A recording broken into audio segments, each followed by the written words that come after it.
You are listening to the global network of podcasters dedicated to the pharmacy profession. Welcome to the Pharmacy Podcast Network.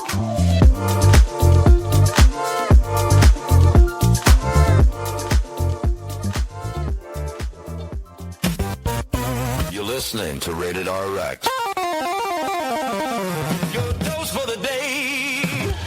All right, everyone, welcome in. Thanks for tuning in to a special episode of the Rated RX podcast, a proud affiliate of the Pharmacy Podcast Network. Let me start by saying, yes, there is something weird with my voice. A little background for you guys. I have a procedure called a SARPI coming Monday. And this procedure consists of them splitting my jaw open and slowly stretching my mouth out over time, which is really interesting because it's an outpatient procedure, but still requires an anesthesiologist. And I so happen to have one with me today, Dr. Zack Meade. Now, I'm going to start by saying, with this expander in my mouth, a little challenging to say, I'm just going to call you Dr. Zack for the interview. Dr. Zack, is that okay with you? May I call you Dr. Zack? Please do. Please do. Thank you very much. So, Dr. Zack, your wife was actually on our show a while back, and she was actually our first guest we ever had on the Rated RX podcast. Wow. Do you remember? So do you remember your wife's name? I do. Hey, I do remember her name. That's sometimes. Good. I was just curious, though. So this is a surgery you're getting to make your mouth larger. My wife says I have a large enough mouth. Is there one to go the other way? Hey, there might be, and maybe she'd be willing to put the money up for that if it really helps her the most. Yeah. Well, Zack, thank you so much for being with me today and joining me for the show. Listeners, for those who don't know, Zack is a big social media influencer, putting out information online, a lot of times correcting misinformation, giving a lot of patient education advice. Zack is no ordinary influencer here. He's quite the popular man. He has 123,000 followers on Facebook and 54,000 on TikTok. So not just a typical guy, very, very famous. So that brings me to the first question with you, Dr. Zack. What made you get online? I mean, this kind of growth just doesn't happen overnight. And obviously you have some sort of motivation that keeps you going. So why did you decide, hey, I want to get on social media, and why did you decide to stay online? So it was like November of last year, actually, about a year ago, I started posting on social media. I was actually really anti-social media before then. I had a Facebook, and I just had it to keep up with friends and family. I rarely posted on it. But my wife had been posting since COVID, and she was just having fun with it. And she was like, you should just start posting things. It would be fun. I'm like, okay, why not? So I started posting for fun. And then I had a friend too, whose spouse was a social media influencer. And they kind of told me about some of the numbers they were getting paid. And I was like, oh my God, that's a lot of money. And the numbers they were talking were like physician salary numbers. I'm like, oh, wow. You got to have like millions of followers to make that much money, right? So I check out their profile. They had like 170,000 followers. And I was like, that's a lot, but that's not unattainable, right? So then I kind of kept going to help make it part of my professional portfolio. And along the way, some of the motivating factors, like truly it's a way to help patients and people that you otherwise wouldn't be able to help, right? And it's such a benefit to these people online because they can ask me a really simple question, and I'm not giving medical advice, but simple education or pointing them in the right way. And it's a lot better than having to pay a $50 deductible to their doctor just to ask a simple question, right? Definitely. So your friends motivated you, sort of like your wife first motivated you. And I'll say that she actually motivated me too. I remember that year ago, I remember talking to you too. Yeah, we invited you guys over. Yes. And I was like, hey, I want to start a podcast. And you guys said, you should get on social media. And I had the same reservation as you. And I still do, to be completely frank, because there are just certain parts of my life I don't like to show off. And you know what I mean? especially with the kids around and AI, it kind of scares me a little bit. So you just kind of have to be careful. And it's also just very personal, letting people see like those inner parts of your life that close family loved ones see. So hats off to you. You are killing it with that regard. I'm still very hesitant, but if you have any tips for people like me who want to still be shy, put themselves out there, hey, I'm always listening. So, but I'm glad you're still in it. You're in it for the right motivation, helping people, saving them some money, and hopefully you spread out your name in the meantime. Something bigger there. Well, when I first started, I was super embarrassed to post these TikTok videos and stuff. And if you go back, don't go back. Don't do this, okay? Definitely do not go back and look at my first videos I posted. But they are super cringy. It's like I'm just like sitting in front of the screen, like nodding my head to like a medical drama. And I'm like, yeah, I didn't want to speak. I didn't want to hear my own voice. I especially don't want to hear my own voice right now, so I can completely relate and I understand. So then what helped you evolve from your first video to now? Like, how did you make this progression, and why are you more proud of your current content than the ones before? Well, I started consuming more content at this point because previously I wasn't consuming a lot of social media content, and I found a lot of people that I look up to on social media, people that were putting out really good content, really educational, very helpful.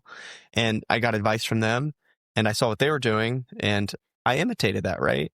Imitation is the highest form of flattery. Isn't that right? That's what they say. That's what they say. But it all came down to I started making content that offered value to other people, not to sell or not that I thought I would like. So I tried to start making content just that I thought people would find value from. And here recently, a lot of that content has just been slapstick humor, medical humor, with some education sprinkled in. Yeah. So you're out there trying to put information online, educating patients, but obviously sometimes videos don't go the way they're planned, and people sometimes get mad. I've been in that situation myself.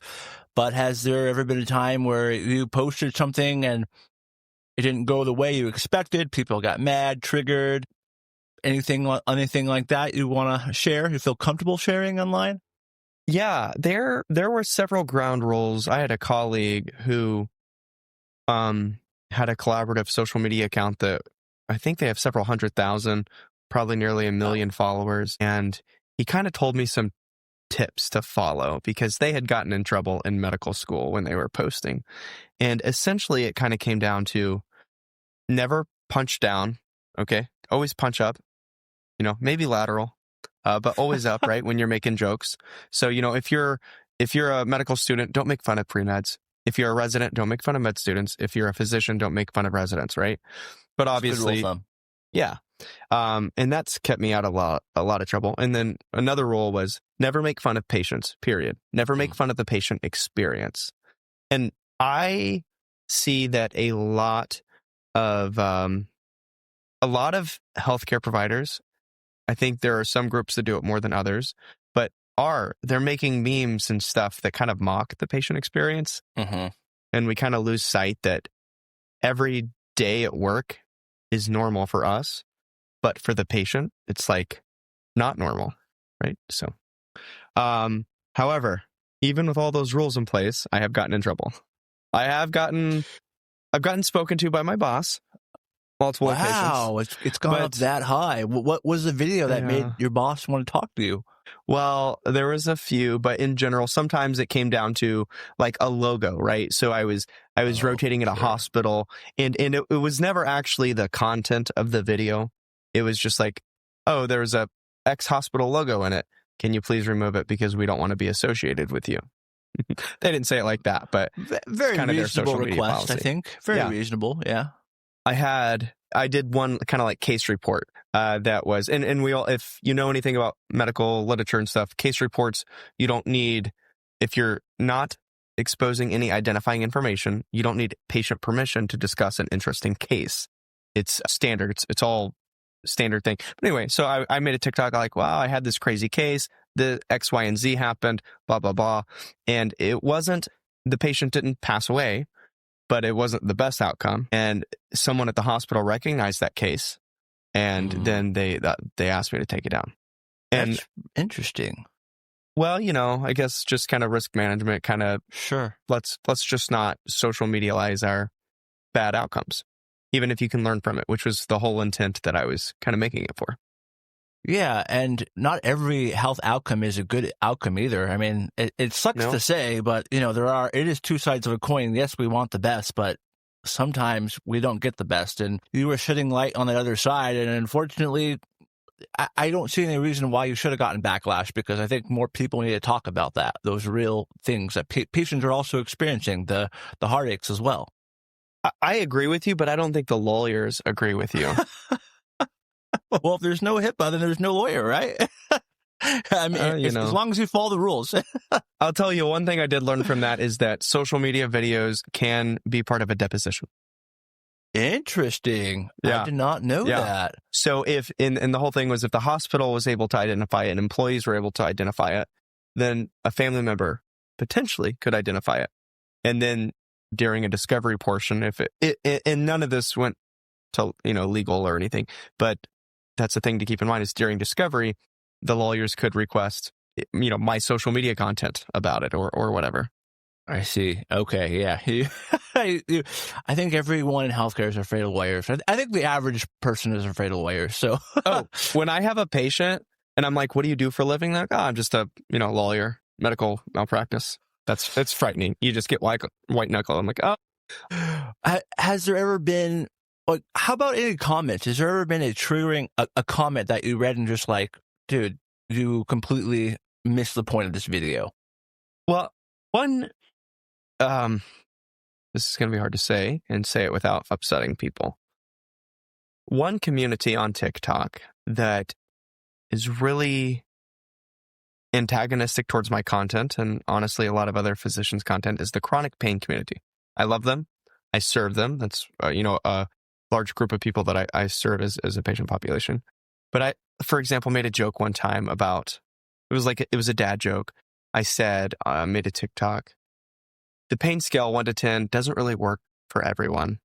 And so we're going to try and change the pain scale from, 1 to 10 to, instead of that, to megahertz, oh, wow, that megahertz. And that was it. It was like an 11. Laugh, but it's a funny dad joke. I see what you're getting at there. 12-second dad joke. And my DMs, the comment section and everything, it was a crusade against me for making a mockery of the chronic pain community. That community, they're very tight-knit. I mean, I was in the exact same shoes, also yelled at by the pain community because I talked about an experience about how I did not want to fill a prescription from like 2.5 hours away on a handwritten copy for Dilaudid, and so I get it. They get mad, and it's great that they all have each other's back, but it's also really hard being on the healthcare side of things because, especially as a pharmacist, there are laws and rules you have to follow. And sometimes you're painted as the bad guy all because you are following the law, and it sucks.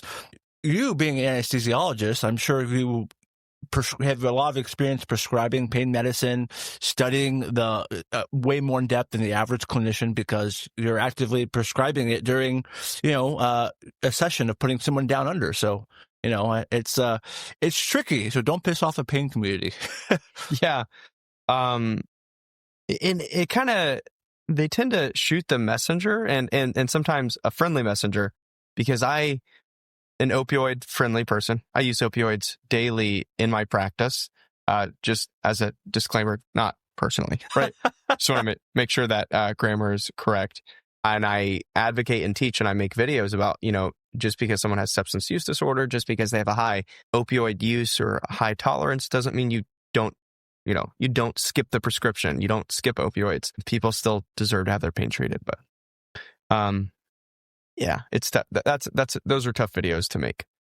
Yes. Since then, I learned just to stay away from it with a 10-foot pole. So just stay away, which is a shame because we really should be talking about it because the more you talk about it, the more help ultimately they can get. But what can you do?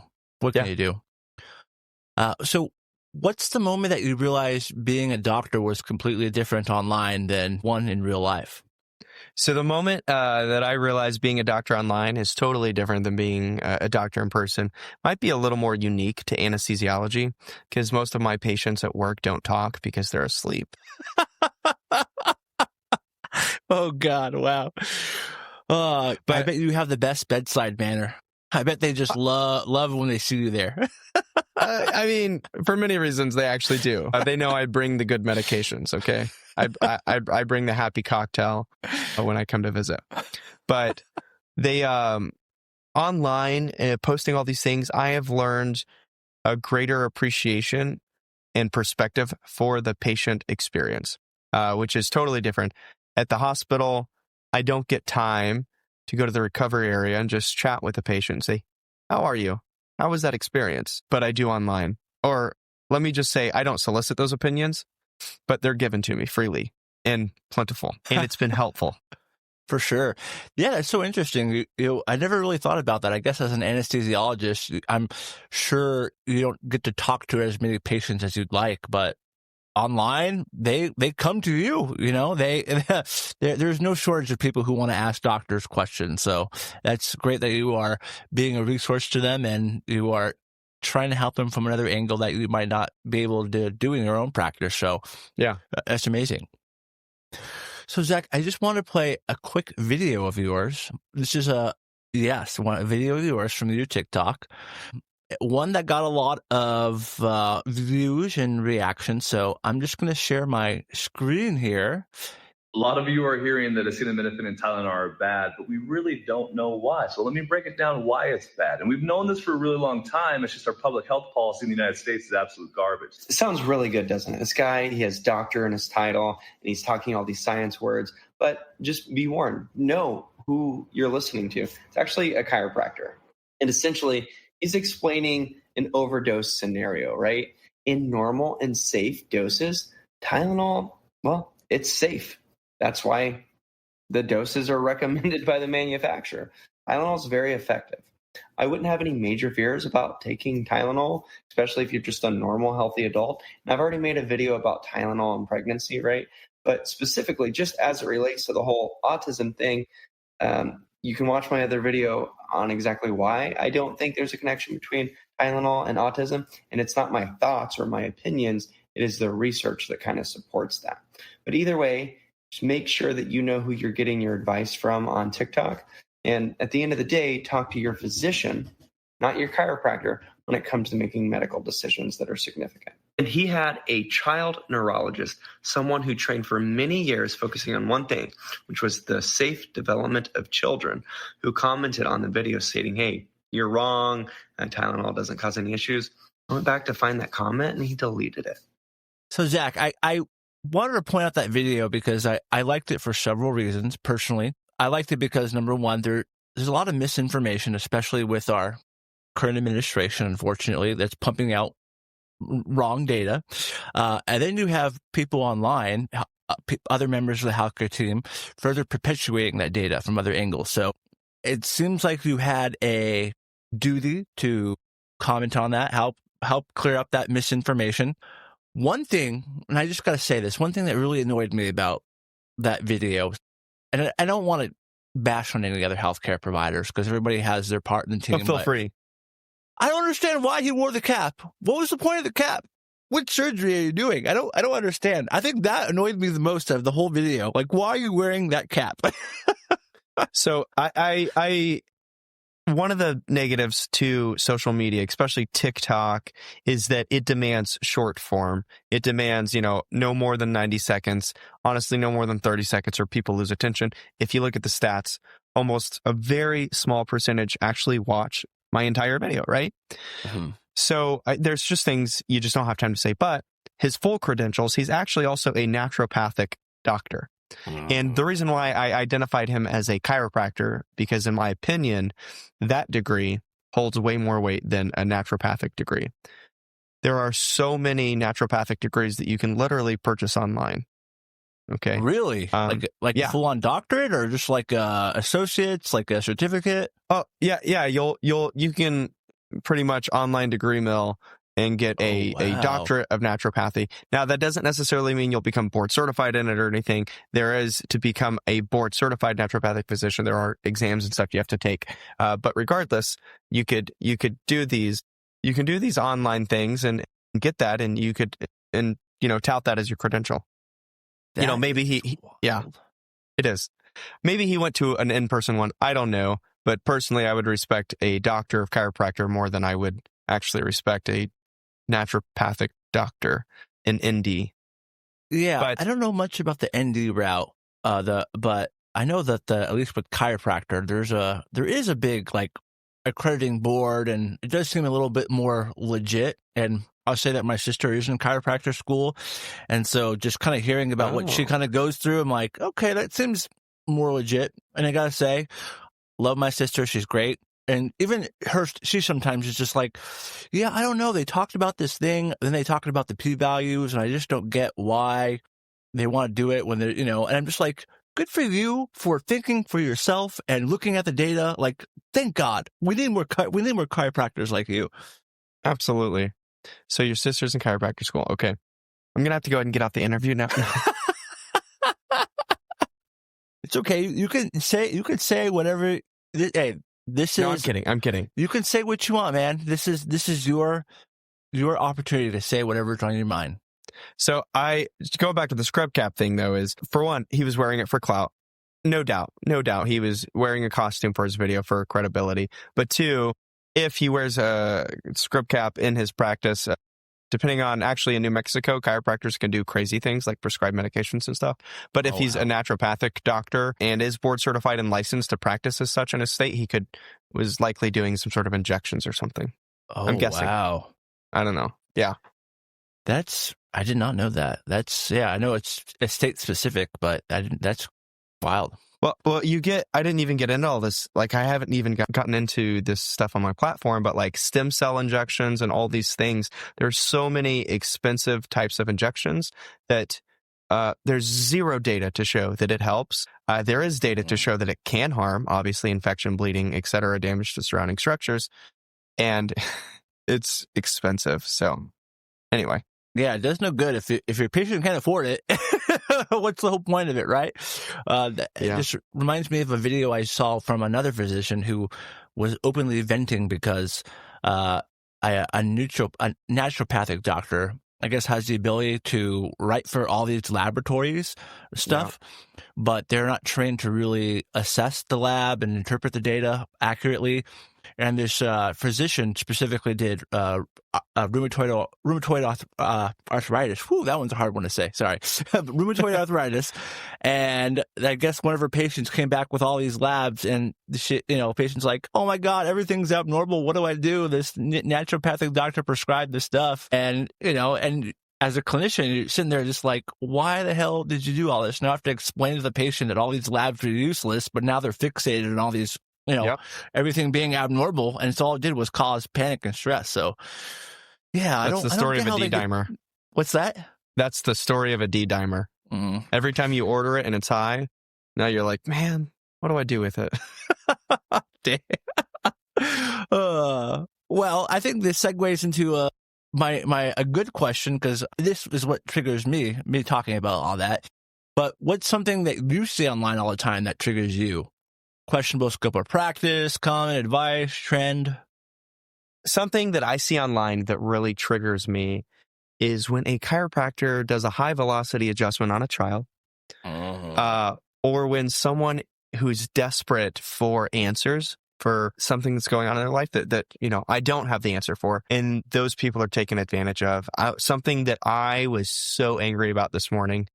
I'd never heard of it. It's called EBOO, EBOO. Have you heard of this? No, I've never heard of that. It's like the concierge version of ECMO, right? The fashionable ECMO. People are going to these wellness spas and paying $1,500 a session for extracorporeal blood oxygenation and ozonation or something. Okay, double check what that stands for, but it's mini ECMO. They're taking deoxygenated blood out of your vein.